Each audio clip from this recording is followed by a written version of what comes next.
Tere päevast või siis tere õhtust, kuidas kellelegi. Minu nimi on jätkuvalt Allar Veelmaa ja täna me räägime joone puutujast.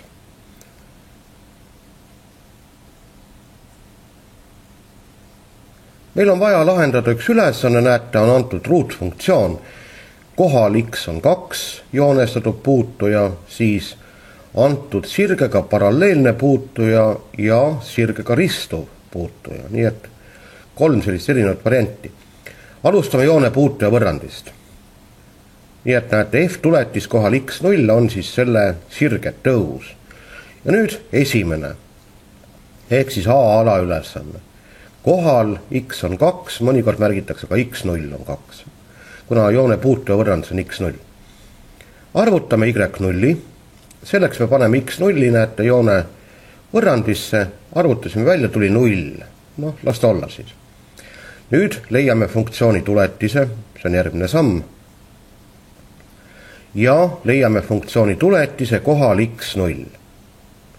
Vaata, nüüd on meil kõik jupid olemas selleks, et siis need asendada siin joone puutuja võrrandisse ja tulemuseks me peame saama sirge võrrandi, sest joone puutujaks on sirge, nii et näete, selle parabooli puutujaks kohal x võrdub 2-ga on sirge, y on 3x miinus 6.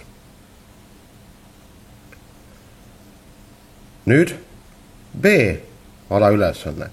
Näete, paraboolile mingisuguse sirgega paralleelne puutuja. See sirge, mis on antud, ei ole ise puutuja, aga me pole kontrollinud, muidugi ta võib ka olla. Otsitava puutuja tõus on 5, sellepärast et paralleelsete sirgete tõusul on võrdsed. Nii, järelikult F tuletis kohal x0 on 5 ja võtame nüüd tuletise funktsioonist ja arvutame välja x0. See x0 ehk siis puutepunkti x koordinaat on võrdne 3-ga.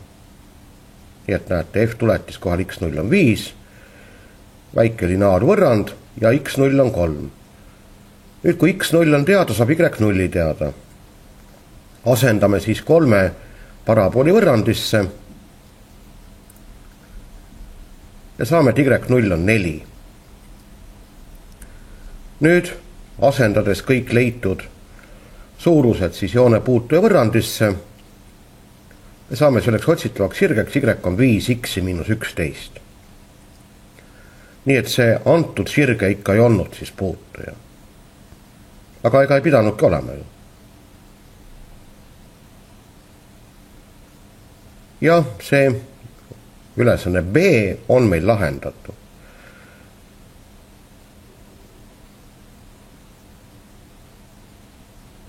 Nüüd antud sirgega ristuv puutuja. Ja ikka samale joonele. Puutuja tõusu saame kohe kätte, see on -1. Sellepärast, et ristuvate sirgete tõusude korrutis on -1. Nii et antud sirge ja puutuja tõusu korrutis on -1. Nii, tuletis, näete, F tuletis kohal x0 on -1. Ja siit saame, et x0 on 0. See tähendab seda, et see puute koht on siis koordinaatide, või ütleme siis seal, kus x võrdub 0-ga ja y0 arvutame välja, nii et see puutepunkt on siis 0 ja -2. Ja asendame jällegi saadud suurused siia joone puutuja võrrandisse, y miinus y0, x korda F tuletis kohal x0 korda x miinus x0. Ja see otsitav puutuja on siis y on -x miinus 2. Nii et näete, võite nüüd panna siin video pausi peale, kõik olemasolevad siis need antud sirged ja puutujad on siin pildi peal kenasti kõik olemas.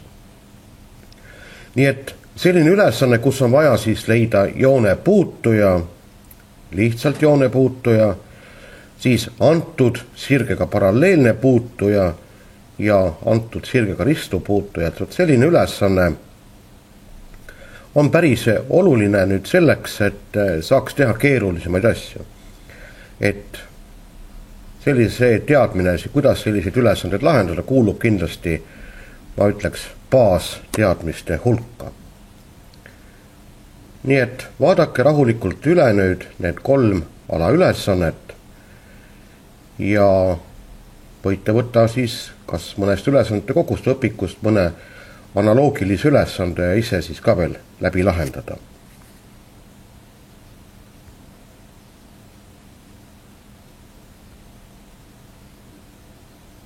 Selleks korraks siis kõik ja taas kohtumiseni!